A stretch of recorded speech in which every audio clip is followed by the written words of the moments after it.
తెలుగుదేశం ప్రభుత్వ హయాంలో కియా కార్ల పరిశ్రమతో పాటు ఇండస్ట్రియల్ గా అభివృద్ధి చేయాలన్న ఉద్దేశంతో పెద్ద ఎత్తున భూసేకరణ చేపట్టారు. కియా దాని అనుబంధ పరిశ్రమలు దాదాపు 30 వరకు ఉన్నాయి. అదే కాకుండా మరింత మందికి ఉద్యోగ ఉపాధి అవకాశాలు కల్పించేందుకు మరికొన్ని పరిశ్రమలు ముందుకు వచ్చాయి.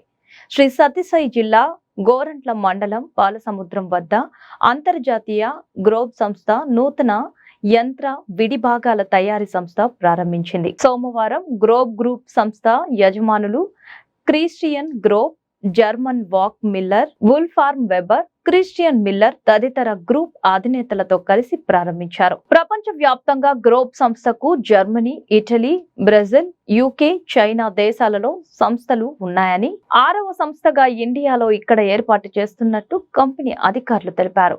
ఈ సంస్థ ద్వారా అనేక మందికి ప్రత్యక్షంగా పరోక్షంగా ఉద్యోగ కల్పన లభిస్తుందని సంస్థ యజమాని పేర్కొన్నారు.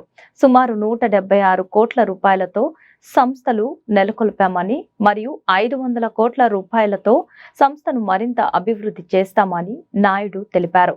ఈ సంస్థ యందు కార్లు, మెడికల్ విభాగాలు మరియు ఇంజిన్ అంతర్గత విడిభాగాలు 15 రకాలు తయారవుతాయని వారు తెలిపారు.